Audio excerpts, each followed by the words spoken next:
Friends, ഇന്നത്തെ vlog നമ്മുടെ ഹെയറിലുണ്ടാവുന്ന dandruff എങ്ങനെ പൂർണ്ണമായിട്ടും മാറ്റാമെന്നുള്ള ഈസി ടിപ്പാണ്. ഇത് നമുക്ക് വീട്ടിൽ തന്നെ ചെയ്യാവുന്ന കാര്യം മാത്രമേ ഉള്ളൂ.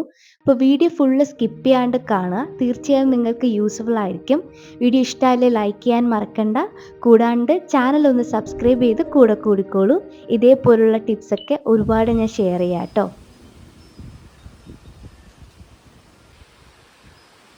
ഇന്ന് രാവിലത്തെ ക്ലൈമറ്റ് ഭയങ്കര കാറ്റും മഴയൊക്കെ ആയിട്ട് പ്ലസൻ്റ് ആയിട്ടുള്ളൊരു ക്ലൈമറ്റാണ് കേട്ടോ. ഞാൻ കോഫി കുടിച്ച് ഇങ്ങനെ മഴ ഇങ്ങനെ ആസ്വദിക്കുകയാണ്. ഇപ്പോൾ രാവിലെ എഴുന്നേൽക്കുമ്പോൾ തന്നെ നമുക്ക് അറിയാൻ പറ്റത്തില്ല, ഇന്ന് വെയിലായിരിക്കുമോ മഴയായിരിക്കുമോ ഒന്നും അറിയാൻ പറ്റത്തില്ല. അങ്ങനെയാണ് കാലാവസ്ഥയുടെ പോക്ക്. നമ്മൾ വിഷയത്തിൽ നിന്ന് മാറിപ്പോകുന്നു തോന്നുന്നു. അപ്പോൾ എൻ്റെ തലയുടെ കണ്ടീഷൻ നിങ്ങളിപ്പോൾ കണ്ടില്ലേ, ഡാൻഡ്രഫാണ് ഫുള്ള്. എൻ്റെ ഡാൻഡ്രഫ് എന്ന് പറഞ്ഞാൽ ഇങ്ങനെ പൊടിഞ്ഞു പോകുന്ന ടൈപ്പ് ഡാൻഡ്രഫാണ് കേട്ടോ. അതായത് പൊടി പോലത്തെ ഡാൻഡ്രഫാണ്.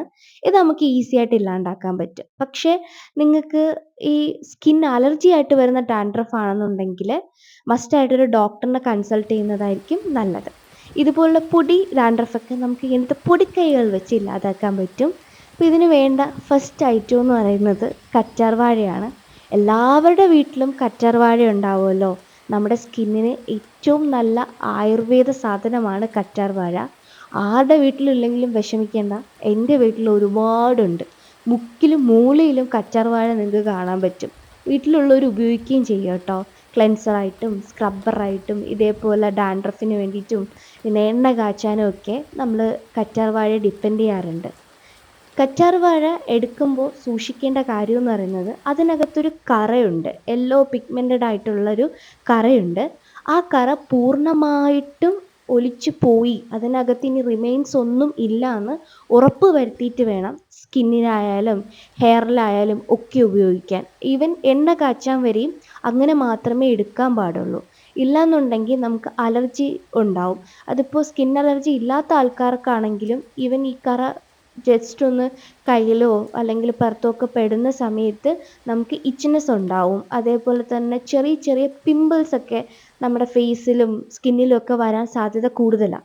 സോ അതൊന്ന് ശ്രദ്ധിച്ചേക്കാം. മാസത്തിൽ 2 തവണ ഞാൻ ഹോട്ട് ഓയിൽ മസാജ് ചെയ്യും കേട്ടോ. അതും കാച്ചിയ എണ്ണയാണ്. ഹെർബ്സ് ഒക്കെ ഇട്ടിട്ട് വെളിച്ചെണ്ണയിൽ കാച്ചിയെടുത്ത എണ്ണയാണ് സാധാരണ ഉപയോഗിക്കാറ്. അത് ഉപയോഗിച്ച് കഴിഞ്ഞാൽ എനിക്ക് ഭയങ്കര റിഫ്രഷ്മെൻറ്റും തലവേദനയൊക്കെ ഇല്ലാണ്ടൊക്കെ ആവും കേട്ടോ. അതായത് ഞാനത് പറയാൻ കാരണം, ഞാൻ ട്രിവാൻഡ്രത്തായിരുന്ന സമയത്ത് ഓയിലെല്ലാം പൂർണ്ണമായിട്ട് നിർത്തിയിട്ടുണ്ടായിരുന്നു. അപ്പോൾ എനിക്കിങ്ങനെ തലവേദന വന്നു തുടങ്ങി. പിന്നെ ഞാനത് സ്വയമേ മനസ്സിലാക്കിയത് തലയിൽ എണ്ണ ഇല്ലാത്തതുകൊണ്ടാണ് എനിക്ക് തലവേദന എടുക്കുന്നതെന്ന്. കാരണം കുഞ്ഞിലേ തൊട്ട് ശീലിച്ച കാര്യമല്ലേ. പിന്നെ ഞാൻ ഒരിക്കൽ പോലും എണ്ണ മിസ് ചെയ്തിട്ടേ ഇല്ല. പക്ഷേ ഇപ്പോൾ എൻ്റെ കയ്യിൽ കാച്ചിയ എണ്ണ ഇല്ലാത്തതുകൊണ്ട് ഞാൻ അതിന് പകരം പാരച്യൂട്ട് ഓയിൽ എടുക്കുകയാണ്. ഇത് പ്യുവർ വെളിച്ചെണ്ണയെന്നാണ് പറയുന്നത്. അപ്പോൾ എൻ്റെ ഫാമിലി മെമ്പേഴ്സൊക്കെ ഇത് ഉപയോഗിക്കുന്നുണ്ട്. അപ്പോൾ ഞാനും ഉപയോഗിക്കാം. വേറെ കുഴപ്പമൊന്നും ഉണ്ടാവില്ലായിരിക്കും. അപ്പോൾ ഫുള്ള് ഞാൻ ഹെയറിൽ ഈ ഒരു എണ്ണ സ്പ്രെഡ് ചെയ്ത് ഫുള്ള് മസാജ് ചെയ്ത് കൊടുക്കുകയാണ്.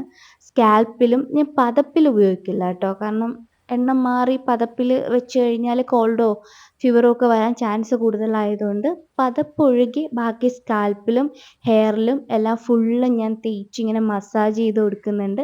ഇടയ്ക്ക് കോംബ് ചെയ്ത് കൊടുക്കും. ഇതൊരു 2-3 മണിക്കൂർ ഞാൻ എണ്ണ തേച്ച് ഇങ്ങനെ വെറുതെ ഇരിക്കും. ഫോണിൻ്റെ റീൽസ് ആണോ ടി വി ആണോ അങ്ങനെ എന്തെങ്കിലും കണ്ടിങ്ങനെ ഇരിക്കും. എന്നിട്ടാണ് ഞാൻ സ്കാൽപ്പിൽ ഈ ഒരു കറ്റാർ വാഴ തേച്ച് കൊടുക്കുന്നത്. അപ്പോഴത്തേക്കും അതിലുള്ള കറയെല്ലാം പോയി നല്ല അടിപൊളിയായിട്ട് കുട്ടപ്പനായിട്ട് അവിടെ ഇരിപ്പുണ്ടായിരിക്കും. അതിനെ ജസ്റ്റ് ഒന്ന് സ്കാൽപ്പിൽ ഇങ്ങനെ ജസ്റ്റ് ഒന്ന് മസാജ് ചെയ്ത് കൊടുക്കുക.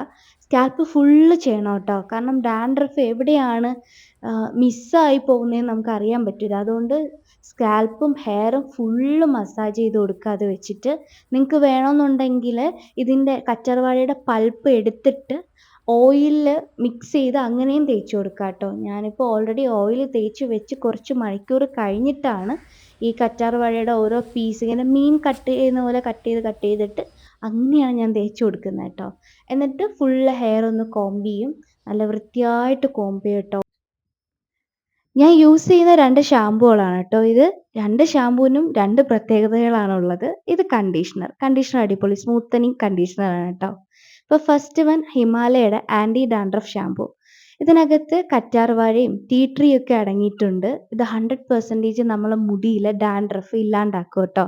അപ്പോൾ ഇന്ന് ഞാൻ ഇത് യൂസ് ചെയ്തിട്ടാണ് മുടി വാഷ് ചെയ്യാൻ പോകുന്നത്. പൂർണ്ണമായും നമ്മളെ ഡാൻഡ്രഫ് ഫുൾ ഇല്ലാണ്ടാക്കാൻ സഹായിക്കും. ഇൻസ്റ്റന്റ് ആയിട്ടുള്ളൊരു ഹെൽപ്പിംഗ് ആണ് കേട്ടോ. പൂർണ്ണമായിട്ട് ഇത് തേച്ചാൽ പോകുമെന്ന് ഞാൻ പറയുന്നില്ല. രണ്ടാമത്തെ ഷാമ്പു ലോറിയലിൻ്റെ ഷാമ്പു ആണ്. ഇപ്പം നിങ്ങൾക്ക് ഫങ്ഷനും കാര്യങ്ങളൊക്കെ ഉണ്ടെന്നുണ്ടെങ്കിൽ നിങ്ങളെ ഹെയറിന് കുറച്ചും കൂടെ ഒരു സ്മൂത്തും ഫ്രീ ആയിട്ട് കിടക്കണമെങ്കിലും കുറച്ച് നല്ല അടിപൊളി സ്മെല്ലൊക്കെ വരണമെന്നുണ്ടെങ്കിൽ ഈ ഒരു ഷാമ്പു മസ്റ്റ് ട്രൈ ആണ്. ലോറിയലിൻ്റെ ഷാമ്പു നല്ല മണമാണ്, ലോങ് ലാസ്റ്റിംഗ് ആണ്. ഇനി ഒരാഴ്ച കുളിച്ചില്ലെങ്കിലും ആ മണം അങ്ങനെ തന്നെ നിൽക്കും കേട്ടോ. അടിപൊളിയാണ്. ഫങ്ഷനൊക്കെ പോകുമ്പോൾ ഞാൻ ഇതാണ് സാധാരണ യൂസ് ചെയ്യാറ്. ദേ ആഫ്റ്റർ റിസൾട്ട് കണ്ടില്ലേ, ഫുൾ ഡാൻഡ്രഫും പോയിട്ടുണ്ട്. ഇനി ഇത് വരാതിരിക്കാൻ വേണം നമ്മൾ നോക്കാൻ വേണ്ടിയിട്ട്. അതിന് നമ്മൾ യൂസ് ചെയ്യുന്ന ടവൽ, പില്ലോ കവറെല്ലാം ദിവസവും മാറ്റുക, ദിവസവും കഴുകുക, ചൂടുവെള്ളത്തിലൊക്കെ കഴുകുക. പിന്നെ കോമ്പെല്ലാം വാഷ് ചെയ്യുക, ചൂടുവെള്ളത്തിൽ കഴുകുക. ഇതെല്ലാം സ്ഥിരമാക്കി കഴിഞ്ഞാൽ പിന്നെ ഡാൻഡ്രഫ് മാക്സിമം വരാതിരിക്കാനുള്ള ചാൻസ് ഉണ്ട്. അപ്പോൾ വീഡിയോ ഇഷ്ടമായാൽ ലൈക്ക് ചെയ്യാൻ മറക്കണ്ട. നിങ്ങൾക്ക് യൂസ്ഫുൾ ആണെന്ന് തോന്നിയിട്ടുണ്ടെങ്കിൽ പ്ലീസ് കമൻറ്റ്. അപ്പോൾ അത്രയേ ഉള്ളൂ. Bye bye.